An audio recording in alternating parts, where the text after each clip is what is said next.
যদি রাজপথে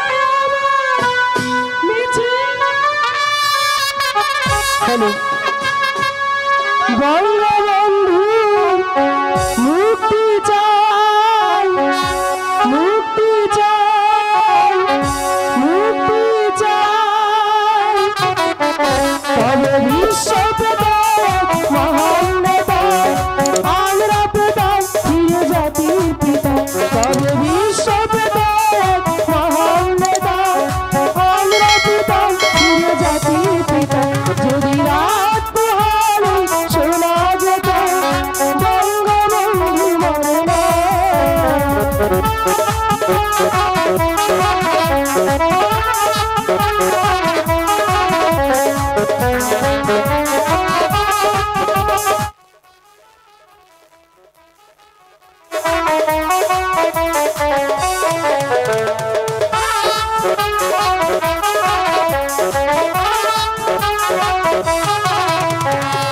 মানুষ ভীরুতা পুরুষের মতো করেনি তো কখনো মাথা নত যে মানুষ ভীরুতা পুরুষের মতো করেনি তো কখনো মাথা নত এনেছিল কবর থেকে আমাদের প্রিয় স্বাধীনতা স্বাধীনতা স্বাধীনতা তবে বিশ্বপ্রদায়ক মহান নেতা আমরা প্রদান ফিরে জাতির পিতা তবে বিশ্বপ্রদায়ক মহান নেতা আমরা প্রদান ফিরে জাতির পিতা যদি রাত পোহালে শোনা যেত বঙ্গবন্ধু মরে না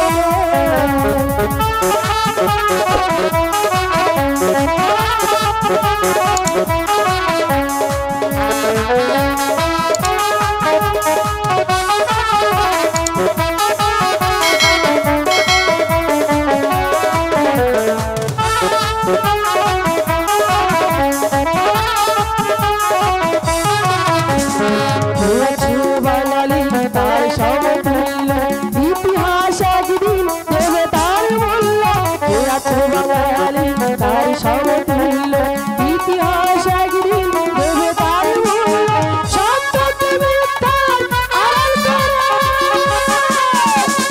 যাই কি লেখা কখনো কখনো কখনো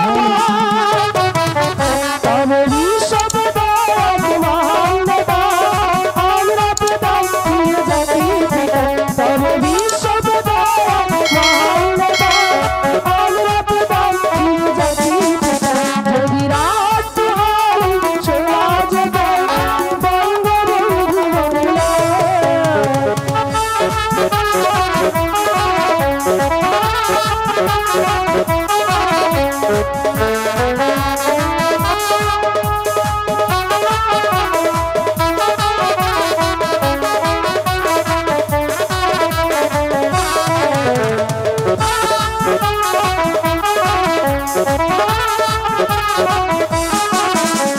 যে মানুষ ভীরুতা পুরুষের মতো করেনি তো কখনো মাথা নত যে মানুষ ভীরুতা পুরুষের মতো করেনি তো কখনো মাথা নত এনেছিল কবর থেকে আমাদের প্রিয় স্বাধীনতা স্বাধীনতা স্বাধীনতা তবে বিশ্বপ্রদায়ক মহান নেতা আমরা প্রদান ফিরে জাতির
নির্মম হত্যা, শাহাদাত জামালকে হত্যা, মানসাফার ইব্রাহিমকে হত্যা, তারপর বেগম হোসনা বানুকে হত্যা।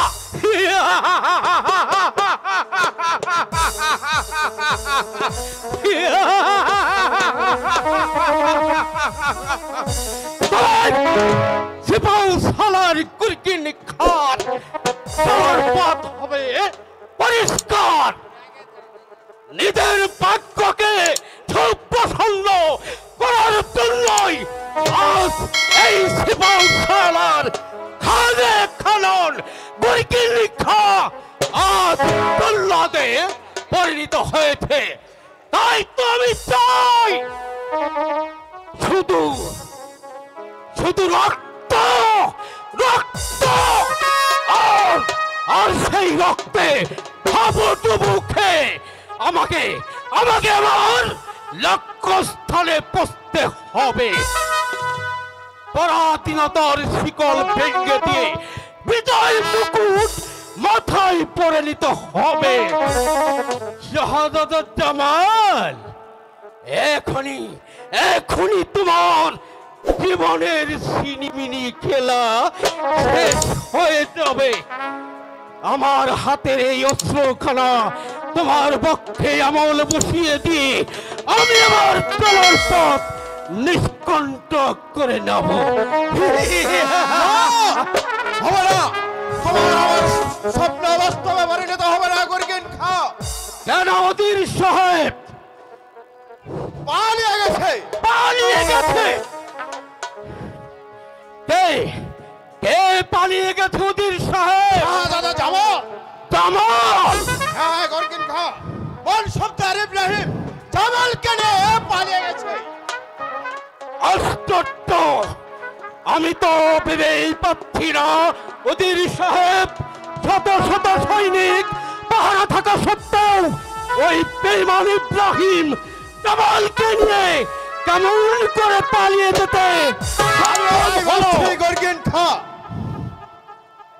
বেঈমান ইব্রাহিম, তুমি আজ এই কুরকিন খার হাত থেকে পালিয়ে গেলে। যদি একবার একবার তোমার সেই ষড়যন্ত্রের কথা জানতাম তাহলে তাহলে তোমার কষ্ট আগে সেরে ফেলতাম। ভুল হয়ে গেছে কুরকিন খা, ইব্রাহিমকে বিশ্বাস করাটাই আমাদের বড় ভুল হয়ে গেছে। শাহজাদা জামালকে হত্যা করার পূর্বেই ইব্রাহিমকে হত্যা করাই আমাদের উচিত ছিল। এই ব্যাপারে আপনি নিশ্চিন্তে থাকুন অধীর সাহেব। ওই বেঈমান ইব্রাহিম যেখানেই থাকুক না কেন, এই কুরকিন খা তাকে রাজ্যের যে কোনো প্রান্তে লুকিয়ে থাকুক না কেন, এই কুরকিন খা ধরে এনে আপনার সম্মুখে করবে নির্মম ভাবে। করতে হবে কুরকিন খা। সেই বেঈমানদের সমলে ধ্বংস না করতে পারলে আমাদের সকল কল্পনাই ব্যর্থ হয়ে যাবে। অসম্ভব অধীর সাহেব, অসম্ভব। যে স্বপ্ন নিয়ে আমরা চক্রান্তের আগুনে ঝাঁপ দিয়েছি তা কোনোদিন বৃথা যেতে যাব না। মনে রাখবেন, আমাদের সংকল্পে আমাদের জয় হতেই হবে। মনে রেখো কুরকিন খা, যদি শত্রুর দল আমাদের দুর্বলতার সুযোগ পায় তাহলে আমাদের ধ্বংসকে কেউ রোধ করতে পারবে না, কেউ রোধ করতে পারবে না। অসম্ভব। শিবল সালার কুরকিন খা এত সহজে ভেঙে পড়লে চলবে না। যেমন করে হোক ওই বেঈমান দুটোকে আমি ধরে এনে তাকে কে সবাইকে আমি নির্মম ভাবে হত্যা করবো। আর পারবে না কুরকিন খা, কারণ যে চলে গেছে তাকে আর কোনোদিন ফিরে পাবে না। আপনি আবার কি বলতে চাইছেন বেগম সাহেব? বলতে নয় কুরকিন খা, আমি এসেছি তোমার কাজের প্রতিবাদ করতে। এর অর্থ এর অর্থ এই যে খোদা যার ভাগ্যে মৃত্যু দেখেনি তাকে মৃত্যু শত চেষ্টা করলেও কেউ দিতে পারে না। তাই তো জামাল আজ তোমাদের হাত থেকে, জল্লাদের হাত থেকে মুক্ত। তবে কি বেগম সাহেবা বলতে চান আমরা শাহজাদা জামালকে হত্যার ষড়যন্ত্র করছি? নিশ্চয় করেছ। ইব্রাহিমের সাহায্য না পেলে হয়তো আমার জামালকে আজ চিরদিনের মতো হারাতে হতো। বেগম সাহেবা চুপ কর, চুপ কর বেঈমান। ওই পাপ মুখে তুই কোনোদিন আমাকে বেগম সাহেবা বলবি না। আমি তোকে হারে হারে চিনে ফেলেছি। আমি তোদেরকে কঠিন শাস্তি দেব, কঠিন শাস্তি দেব। শাস্তি? হ্যাঁ, শাস্তি।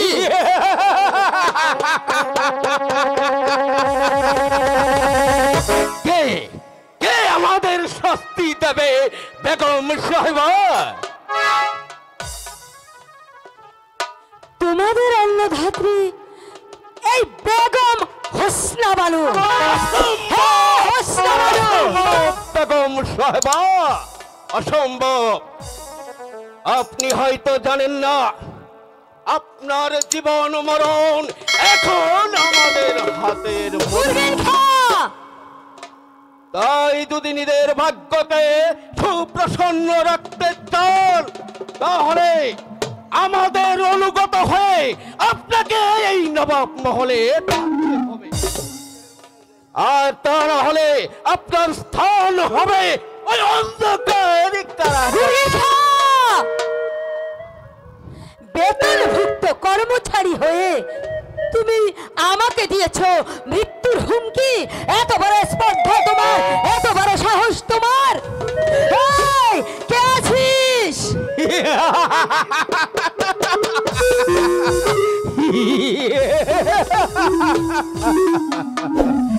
কেউ নেই বেগম সাহেবা, মানে কেউ নেই।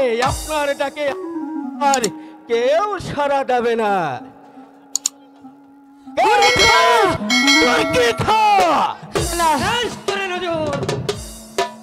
বেগম সাহেবাকে বন্দি করো।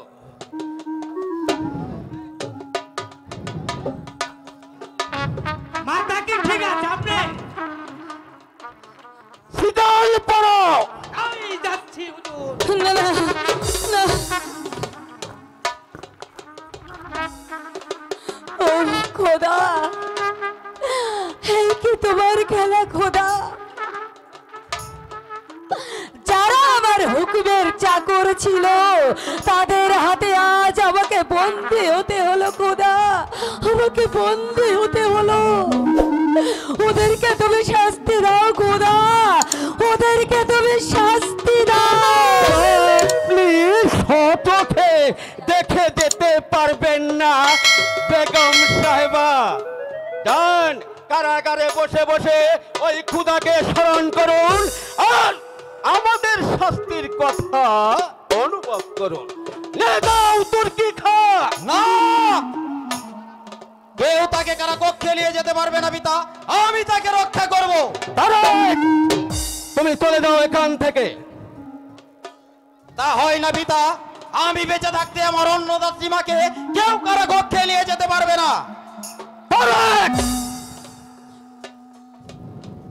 তারেক, বাবা তারেক, তুমি তুমি এখান থেকে ফিরে যাও বাবা, তুমি এখান থেকে ফিরে যাও। তা না হলে এই জল্লাদের হাত থেকে যে তুমিও বাঁচতে পারবে না বাবা, তুমিও বাঁচতে পারবে না। নিশ্চয় পারবো আমি জান। এতদিন আপনার প্রতিপালিত হয়ে এতটুকু বড় হয়েছি, জীবনে আপনাকে আমি আমার মা বলে মেনে এসেছি। তাই সন্তান হয়ে মাকে বিপদে ফেলে ফিরে যেতে পারবো না। আপনার জন্য যদি মরতে হয় মরবো, তবু আমি বেঁচে থাকতে ওই জল্লাদের হাতে আপনাকে তুলে দেবো না। তারেক, এখনো বলছি ভালোই ভালোই তুমি এখান থেকে চলে যাও, নয়তো এর চরম শাস্তি তোমাকে ভোগ করতে হবে। আপনাকেও বলছি পিতা, এখনো সময় আছে। বেগম সাহেবাকে মুক্তি দিন, নইলে এর প্রতিফল আপনাকেও ভোগ করতে হবে। নাকি তুমি পুত্র হয়ে পিতার বিরুদ্ধে যুদ্ধ ঘোষণা করতে চাও? প্রয়োজন হলে তাই করব পিতা, তবু আপনার অন্যায় শাসন কিছুতেই মেনে নেব না। তবে তুমি যাবে না কেমন? না, বেগম সাহেবাকে না নিয়ে আমি কিছুতেই যাব না। তারে চলে আসুন আম্মি যান। সাবধান! আপনিও সাবধান হন পিতা, নইলে আমার হাতের অস্ত্রখানা আপনার বক্ষ ভেদ করবে। এত বড় স্পর্ধা তোমার স্পর্ধা আকাশ ছাড়িয়ে গেছে। এবার বুঝলে পিতার সাথে বিদ্রোহ করার অপরাধের কি শাস্তি হতে পারে। আমি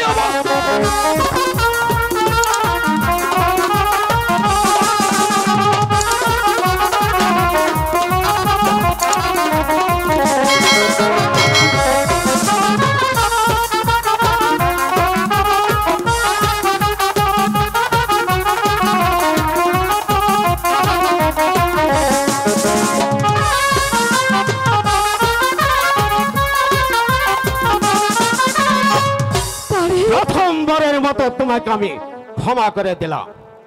তোর কে খা নিয়ে যাও।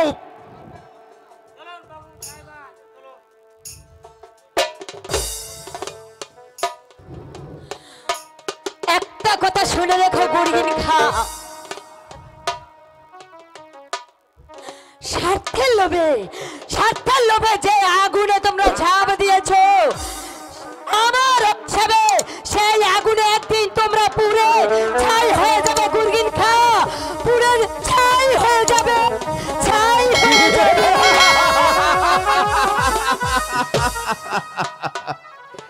দূর হয়ে যাও তুমি আমার চোখের সামনে থেকে। ভবিষ্যতে আর কোনোদিন আমার কাজের প্রতিবাদ করতে আসলে আজ তোমাকে পুত্র বলে ক্ষমা করলেও আর দ্বিতীয়বার তোমাকে ক্ষমা করা হবে না। বেশ, তাই যাচ্ছি পিতা। তবে আপনিও মনে রাখবেন, এই নবাব মহলে আপনাদের প্রতিবাদ করার কেউ না থাকলেও তারে কখনো চুপ করে বসে থাকবে না। সুযোগ পেলেই তারে শয়তানদের শাস্তি দিতে কোনোদিন কণ্ঠিত হবে না, কোনোদিন কণ্ঠিত হবে না। মোর পালক গটিয়েছে পিপিলিকার পাখা গদায় মরিবার তরে। তোমার অমৃতন একদিন আমার কাজের প্রতিবাদ করেছিল। তোমার অমৃতনকে আমি দুনিয়ার বুক থেকে সরিয়ে দিয়েছি। প্রয়োজনে তোমার মতো কুলাঙ্গার পুত্রকে সরিয়ে দিতে আমি দ্বিধাবোধ করব না।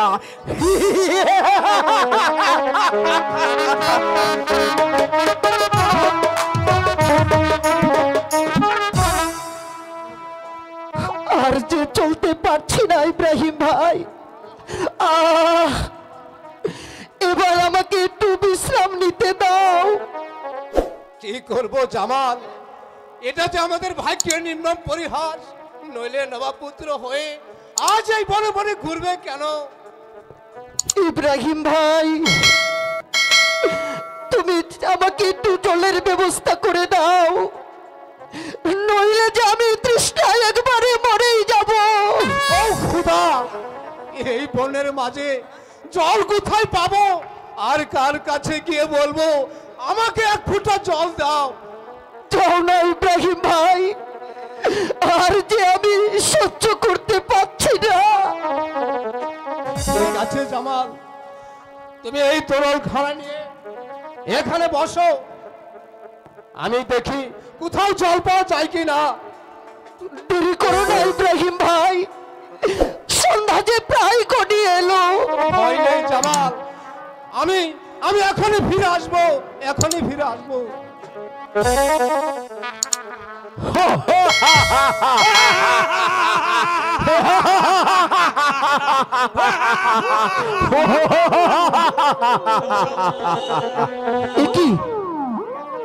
এ কিসের অট্টহাসি শোনা যাচ্ছে? তবে কি আমরা দানবের আড্ডায় এসে পড়েছি? আমাকে ভীষণ ভয় হচ্ছে ইব্রাহিম ভাই, আমার ভীষণ ভয় হচ্ছে ইব্রাহিম ভাই। আরে এখানে তুই কি করছিস? বল যাচ্ছে ম্যাডাম আছে, এর আগে বল। এর এর আগে বলো তুমি কে? আমি বনরাজ আছি। লেকিন আমি এই বনরাজা আছি। ইহা বল তুই কে আছিস? আমি তোর জম আছি। সরে যাও আমার সম্মুখ হতে, নইলে যে এই তোর ভারী আঘাতে আমি তোকে হত্যা করে ফেলবো। ইস! একটা ছোট লেখা এইটা হিম্মত আমার মনে আছে আমাকে খতম করবে। এর আগে তোকে আমি খতম করে দিব। সাবধান জঙ্গলি। হুঁশিয়ার লেখা, আমি তোকে জানে খতম করে দিব। তবে রে জঙ্গলি,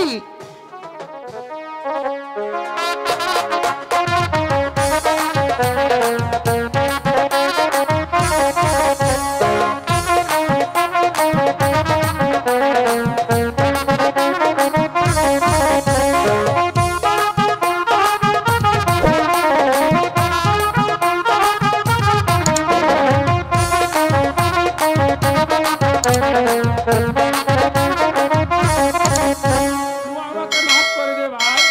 এবার বল কে তোকে রক্ষা করবে? জাস তোকে ক্ষমা করলাম, দূর হয়ে যা আমার সম্মুখ হতে। ঠিক আছে ভাই, আজ আমি চলে গেলাম। তবে তুই আমাকে জীবন বাঁচিয়েছিস। তবে তুই কোনোদিন বিপদে পড়িস, তুই আমাকে স্মরণ করিবি। আমি তোকে রক্ষা করিব, আমি তোকে রক্ষা করিব। ও খোদা, আর কত দুঃখ তুমি আমাকে দেবে? আমি যে আর সইতে পারছি না, তৃষ্ণায় যে আমার বুক ফেটে যাচ্ছে। তুমি আমাকে রক্ষা করো খোদা, তুমি আমাকে রক্ষা করো। দয়া করো ওহে খোদা, খোদা দয়া করো মোরে, ও খোদা দয়া করো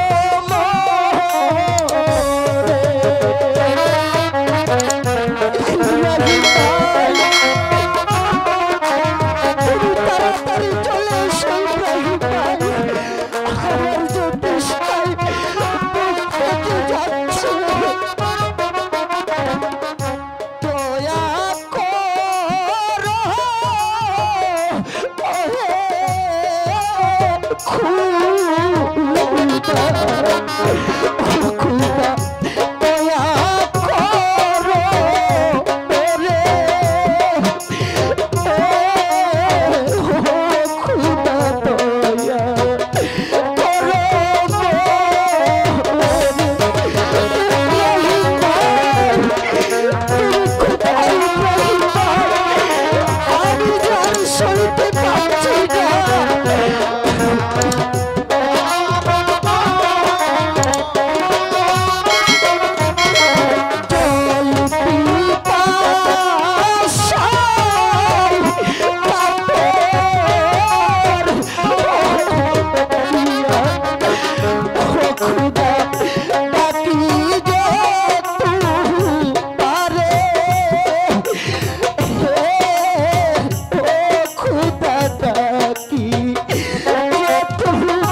কালী, জয় শিব শম্ভু, জয় শিব শম্ভু।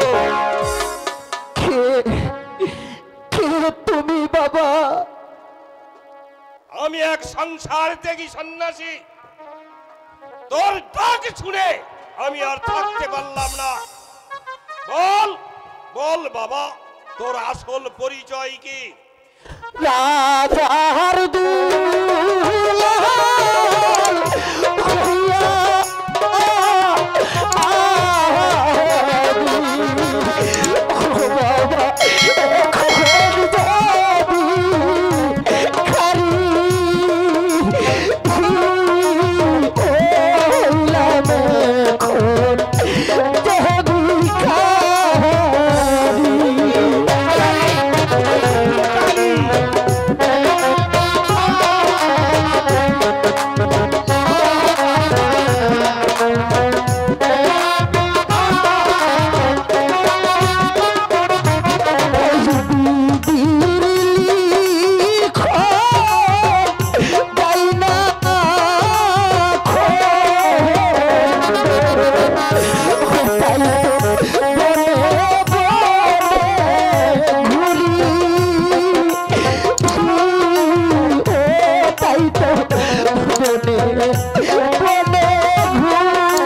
হঠাৎ করে পড়ে গেল।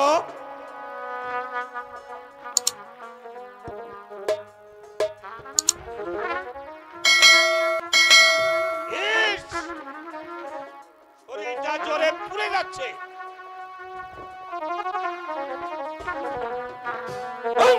কালী, জয় শিব শম্ভু, কালী, কালী।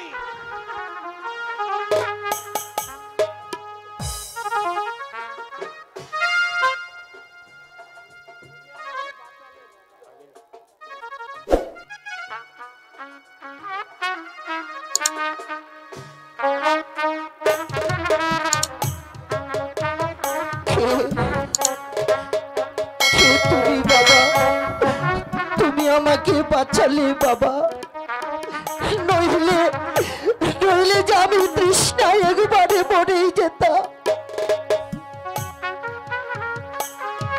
জামাল, জামাল, জলটা কোথাও পেলাম না ভাই। কি আপনি আপনি জামাল কেনে বসে আছেন? কে আপনি? তোদের খেদমত করার জন্য ঈশ্বর আমাকে পাঠিয়েছেন। তোরা নিশ্চয়ই বিপদগ্রস্ত আছিস। হ্যাঁ বাবা, আমরা দুটি ভাই আশ্রয়হীন। সন্ধ্যা প্রায় গনিয়ে এসেছে। আজকের আত্মার জন্য একটু আশ্রয় খুঁজছিলাম বাবা। ঠিক আছে রে বেটা, তোকে আর কিচ্ছু বলতে হবে না, আমি সব জেনে নিয়েছি। কালী,